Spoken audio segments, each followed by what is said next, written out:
अस्सलाम वालेकुम नाज़रीन, आप देख रहे हैं इस वक्त जवाद न्यूज़ और मैं हूँ मोहम्मद वसीम अवान। इस वक्त हमारे साथ मौजूद हैं पाकिस्तान मुस्लिम लीग नून बल्दिया टाउन यूसी 36 के चेयरमैन जनाब मोहतरम रफ़ीक ख़ान साहब। आइए हम इनसे जानना चाहते हैं लॉकडाउन और कोरोना वायरस की वजह से अब तक आपने गरीब और मुस्तहकीन लोगों में कितना राशन तकसीम किया। अस्सलाम वालेकुम जी। वालेकुम सलाम जी, माशाल्लाह।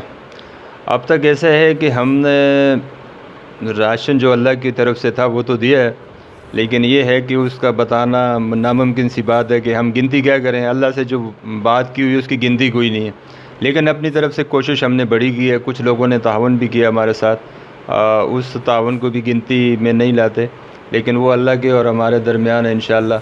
लेकिन मैंने आज पहला इस इवेंट में मैंने तस्वीर खिंचवाई है, वरना हम तस्वीरों की तरफ नहीं जाते। कोशिश करते हैं कि किसी की मदद हमसे हो जाए वो और अल्लाह कबूल कर ले। रफ़ीक साहब, यकीनन आपका जो इलाका है इत्तेहाड टाउन एक पासमानदा इलाका है और यकीनन ट्रांसपोर्ट के अंदर जो है ना बहुत सारे लोग बेरोज़गार हो चुके हैं, तो आप उस हवाले से क्या कहना चाहते हैं? यकीनन वो लोग भी आपके पास एहतजाज करने के तो आते होंगे। बिल्कुल, देखें जो ट्रांसपोर्ट जो पब्लिक ट्रांसपोर्ट है उसमें इस वक्त बहुत ही बुरे हालात हैं उन वर्करों के जो वहाँ उस गाड़ियों के साथ कंडक्टर होता है, ड्राइवर होता है। मेरे ख़्याल से एक गाड़ी जो होती है वो इंस्टॉलमेंट पे हो या मालिक की अपनी हो, तो मेरे ख़्याल में 6 ख़ानदानों की रोज़ी उससे लगी होती है। इस वक्त वो 6 ख़ानदानों के घरों पे जो है फाका कशी का आलम है, क्योंकि ये शोबा ऐसा है, दिन को कमाते हैं, शाम को खा लेते हैं, दूसरे दिन फिर निकल जाते हैं। अब 2 महीनों से जब वो घर पे बैठे हुए हैं तो उनके घरों में तो कुछ भी नहीं है। अब ऊपर से ईद भी है, रमज़ान भी है और छोटे छोटे बच्चे भी हैं उनके, और मसाइल तो बहुत ज़्यादा हैं। फिर मेरी यूसी जो है कराची की सबसे बड़ी पसमानदा तरीन और कच्ची आबादियों पर मुश्तमिल यूसी है, उसमें तो सभी लोग ऐसे रहते हैं जो दिहाड़ीदार हैं। तो पिछले 2 महीनों से तो उस इलाके में अगर आप देखें तो बहुत ही बुरे हालात हैं, ख़ासकर किराएदार जो हो गए। फिर दूसरे नंबर पे जो लोग गरीब हैं, जो शहर से कटे हुए हैं, दिहाड़ीदार हैं, डूमों का काम करते हैं, कंडक्टरी ड्राइवरी करते हैं, ये राज मिस्त्री का काम करते हैं, इनके हालात बहुत ही अबतर हैं, क्योंकि गुर्बत बहुत ज़्यादा है, महंगाई भी बहुत ज़्यादा है। तो सिंध हुकूमत ने ऐलान किया है कि हमने चेयरमैन, वाइस चेयरमैन और जो है ना ज़िले चेयरमैन को हमने राशन दिए, तो आप तक कितने राशन आए हैं हुकूमत सिंध की तरफ से? हुकूमत सिंध ने जो ऐलान किए हैं वो इस तरह से ऐलान किए है कि मेरे पास से 12,000 लोगों के शनाख्ती कार्ड मैंने जमा किए थे और हमसे कहा गया कि आप हमें डेटा फ्राहम करो। तो हमने 12,000 लोगों की डेटा फ्राहम किया, डीसी डिप्टी कमिश्नर वेस्ट को, आर्मी के यहाँ जो कोर बनी थी उनको, रेंजर्स को, उसके बाद वज़ीर आला सिंध का जो हेल्पलाइन थी या उनकी जो सिस्टम बनाया होता उन तक पहुँचाया। 12,000 लोगों की शनाख्ती कार्ड की कापियाँ जमा की, उनको फिर उनकी तरतीब के मुताबिक जो इस तरह उनकी ज़रूरत थी उसके मुताबिक हमने लिस्टें बनाई उनकी। उसके ऊपर भी हमारे 6-7 दिन लग गए। फिर उसके बाद उन्होंने कहा कि इसके 4 सेट हमें चाहिए, तो फिर 4 सेट हमने जब बनाए उसके, हमारी जेब से 20-22 हज़ार रुपये उस पर लग गया। लेकिन राशन इस तरह से ये है जैसे वो एक हाथ से दिया और दूसरे हाथ को पता नहीं चला। अक्सर आप टीवी चैनलों पे देखते रहते हो। तो हमारे को राशन सिंध गवर्नमेंट की तरफ से ये समझो कि सूंघने के लिए भी नहीं मिला, देखने के लिए भी हमें नहीं। एक कटा भी आपको नहीं मिला? एक कटा तो बहुत बड़ी बात होती है, एक राई का दाना हमें नहीं मिला। यानी मिला क्या कि हम तक आ ही नहीं है। तो चेयरमैन साहब, आप इसके बारे में क्या कहना चाहेंगे? यकीनन लॉकडाउन की वजह से पूरा मुल्क के अंदर जो है बेरोज़गारी आम हुई है, लेकिन हुकूमत ने बहुत सारे शोबाजात खोल लिए हैं, तजारती मराकज़ खोल लिए हैं, मार्केटिंग खुल गई हैं।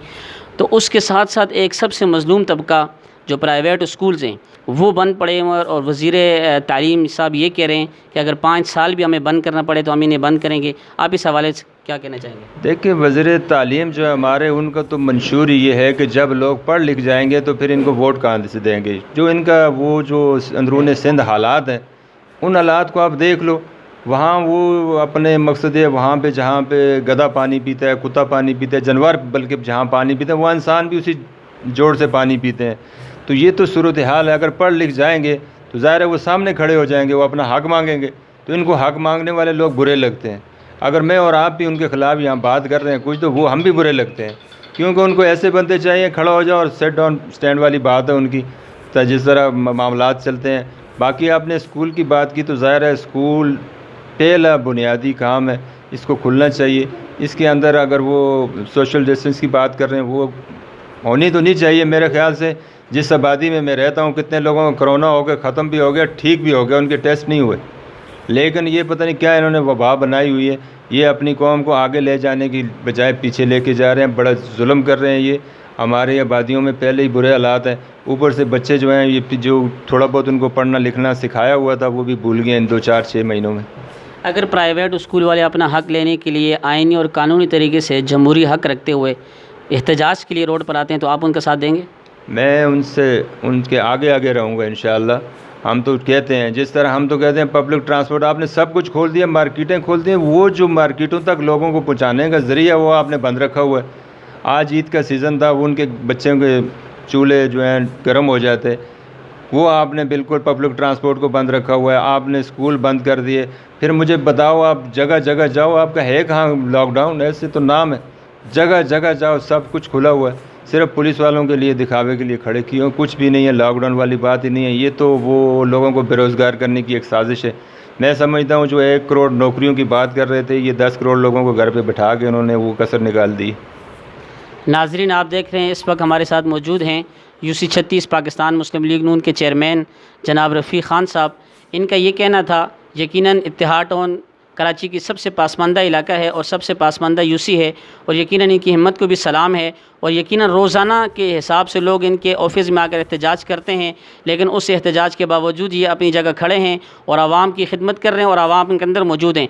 और उसके साथ साथ इनका ये भी कहना था कि यूसी 36 के अंदर ट्रांसपोर्ट सबसे ज़्यादा ट्रांसपोर्ट के जो लोग हैं यहाँ पर यूसी 36 इनके एहतियात में रिहाइश पजीर हैं, उनके मसाइल भी इनके सामने हैं। और प्राइवेट स्कूल के बारे में इनका ये कहना था कि प्राइवेट स्कूल वाले अगर एहतजाज के लिए निकलते हैं तो सबसे पहले मैं उनके साथ होऊंगा। देखते रहिए अल जवाद न्यूज़। अपने मेज़बान को इजाज़त दिए, मोहम्मद वसीम अवान।